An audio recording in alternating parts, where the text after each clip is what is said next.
Bienvenue à tous dans cette nouvelle vidéo où je vais proposer mes pronostics spécial Bundesliga pour ce samedi. Donc juste avant les amis, n'oubliez pas de vous abonner et de me soutenir avec les likes si vous aimez le contenu que je vous propose. Donc comme d'habitude, on revient sur les derniers pronostics que j'ai proposés. Donc je le rappelle, on a réouvert notre groupe et on a réussi à encaisser le premier pronostic pour cette réouverture. Donc hier j'avais proposé match nul remboursé si Valence gagne et c'est passé. Alors beaucoup de faits de match vers la fin. Alors pour tous ceux qui se demandent, parce qu'il y a pas mal de gens qui me demandaient comment ça se passe le groupe, etc., les analyses, je vous mets un screen à la fin de l'analyse que j'avais fait sur ce match-là, comme ça vous pourrez voir de vos propres yeux. Et on revient également sur l'avant-dernier que j'avais proposé sur YouTube, où là-dessus on a été remboursé. Donc j'avais proposé le match nul remboursé si FCCI gagne. Alors effectivement, là aussi il y a eu un penalty, il y a eu pas mal de faits de match aussi. Bon voilà, c'est le football, on a été remboursé là-dessus. Donc c'est plutôt pas mal, on est sur plutôt une bonne série, hein. Ça fait un petit moment qu'on n'a pas perdu et on va faire en sorte de faire durer cette série. Donc les amis, pour aujourd'hui, comme je le disais, je propose mes pronostics sur la Bundesliga entièrement sur YouTube. Donc alors, il y a un pronostic que j'ai validé depuis un peu plus d'une semaine, vous le savez, je vous l'ai envoyé sur Snapchat. Pour ceux qui me suivent sur Snap, hein, n'hésitez pas d'ailleurs les amis à me rejoindre sur Snap. Hein. Ici vous avez vous avez mon flash code, comme ça vous avez juste à screener pour m'ajouter, ou vous pouvez taper Caractère Prono avec un S bien évidemment.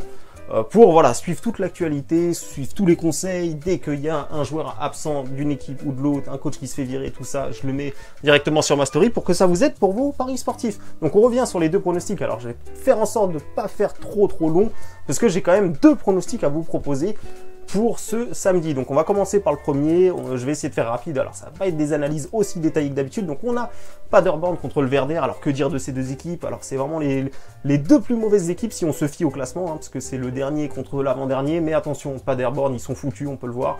Il reste 4 matchs, 12 points à prendre, je vous laisse faire le calcul, ils ont 20 points. Le premier non relégable est à 11 points d'écart, hein, donc c'est foutu, voilà, c'est foutu. Le Werder, c'est leur seule chance de le faire, donc pour moi, c'est immédiatement validé depuis plus d'une semaine, hein, c'est une victoire du Werder. Et oui, je vous ai dit, ça va être une analyse très rapide, même si c'est vrai que Paderborn, effectivement, ils font beaucoup de matchs nuls maintenant contre Leipzig. Je pense qu'ils ont un peu de réussite. Leipzig qui prend un carton rouge en première mi-temps au dernier match. Alors là, je pense que c'était un petit peu un accident. Peut-être aussi que c'est une équipe, vu qu'ils n'ont plus rien à jouer, qu'ils sont sur deux descentes, qui jouent aussi sans pression. La pression sera bien évidemment sur le Werder sur ce match. Mais attention, le Werder reste sur 2 défaites d'affilée. Mais là, le Werder, ils font face vraiment à un adversaire vraiment mauvais. Vraiment, ils sont derniers du championnat. Vraiment, c'est Paderborn. Ils sont derniers du championnat. Vraiment, je pense que là, parmi toutes les équipes qu'ils ont affrontées, c'est l'équipe la plus facile. Donc le Werder ne doit pas se louper sur ce match. Et en plus de ça, j'ai été me renseigner un petit peu. Alors effectivement, il y a des incertains du côté du Werder, mais il y a des absents très importants du côté de Paderborn. Alors je vais pas faire le connaisseur, je ne connais pas ces joueurs, mais j'ai été me renseigner et c'est quand même des joueurs qui jouent quand même très souvent, qui sont vraiment très souvent titulaires. Donc ça va être bien évidemment une absence de poids pour cette équipe. Donc voilà les amis, là vous avez mon pronostic, je vous propose une victoire du Werder. D'ailleurs je vais rapidement vous montrer le pronostic que j'ai eu et vous allez voir que vous allez avoir une cote meilleure que moi, puisque la cote a légèrement augmenté. Effectivement, le fait que Paderborn ait fait match nul contre Leipzig, bah voilà, ça a fait chuter un petit peu la cote du côté de Paderborn, mais bon, rien de méchant. Pour moi, le Werder va s'imposer. Il est rare que je prenne des paris comme ça en sec, mais là, le Werder a vraiment besoin de gagner, donc je m'attarde pas et je passe au second pronostic immédiatement. Alors, on va avoir cette équipe du Hertha Berlin qui reçoit l'Eintracht Francfort et ça m'a immédiatement intéressé, même si on peut voir qu'ici il y a beaucoup d'absents. Mais voilà, il y a beaucoup de joueurs qui jouent plus depuis un petit moment. Il y a Cunha ici qui est un joueur très important. Bon, il était quand même absent au dernier match. Donc c'est vrai que c'est un joueur qui joue souvent, mais pour le Hertha Berlin, le reste, c'est pas forcément des joueurs qui jouent très souvent. Alors, ce qui va être intéressant dans ce match-là, c'est que la fraîcheur physique est clairement du côté du Hertha Berlin, puisque l'Eintracht Francfort a joué il y a même pas 3 jours. Voilà, ils ont joué contre le Bayern Munich.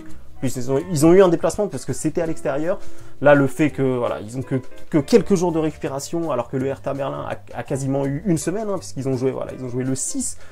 Donc c'est énorme le fait d'avoir à ce moment-là, hein, parce qu'on sait que les matchs s'enchaînent tous les 3 jours, c'est un avantage énorme pour le Hertha Berlin sur ce match-là. Maintenant, on sait que Francfort, ils ont quand même montré un bon visage contre le Bayern, parce que c'est vrai qu'ils étaient donnés largement perdants par les bookmakers et par la plupart des parieurs.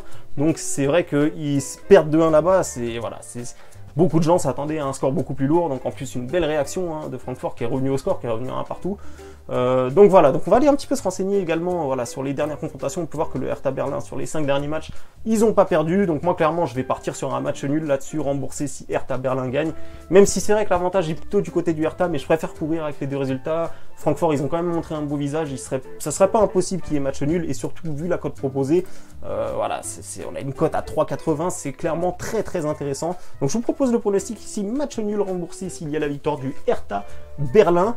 Donc voilà les amis, ça fait une cote supérieure à 1,90. Je pense que c'est très intéressant. Je pense qu'il y a peu de chances que Francfort ait gagné à Berlin de par la fraîcheur physique. Moi, c'est vraiment ce critère-là sur lequel je me base sur ce pronostic-là. Donc voilà les amis, vous avez mes deux pronostics. Match nul remboursé si Hertha Berlin gagne, cote supérieure à 1,90. Et bien évidemment, le second, la victoire du Werder Brême que j'ai eu à 2,07, mais que vous allez avoir à une meilleure cote normalement si la cote ne chute pas d'ici au début du match. Donc voilà les amis, j'espère que cette vidéo vous a plu. J'espère qu'on va encaisser. Et n'oubliez pas, si vous voulez rejoindre le groupe où je propose l'intégralité de mes pronostics, championnat espagnol, italien, voilà, tout ce qui reprend, tous les championnats européens, les championnats majeurs européens, n'hésitez pas, ça se passe sur Snapchat ou sur Instagram. Donc sur ce les amis, je vous remercie et je vous dis à bientôt pour une prochaine vidéo.